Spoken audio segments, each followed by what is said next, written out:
Hey, hey, hey. Hey, man. Got an Ezgo here. DCS cart. Drive control system. And the problem is the guy said he put new batteries in it and he can't drive it but a mile and it quits. Well, let me show you what the problem is. I recommend nobody to do this. I see it a lot of times happen and all you're doing is wasting your money. He has three 12-volt batteries, boat batteries, all right? If you want to use boat batteries, you can, but don't expect you to get no run time, none. Now, he said he spent about $550 in these three batteries. You can put another couple hundred with it and get you a good set of used batteries, or a good set of new batteries. You'll have no problem. You can drive like you should, man.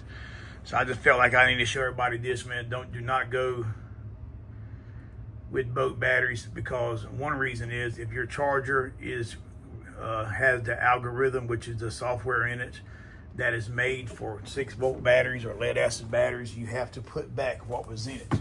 Because if you don't, what'll happen is your charger will burn these batteries up. So therefore you won't get no run time and you're just wasting money because you're burning your batteries up. So what we're going to do now is take them out, put in six volts, and have him going about his day, man. So I want to show everybody, man, do not go with the 12 volts and the 36 volt boat batteries. Go with what the cart calls for. All right, man, stay tuned, man.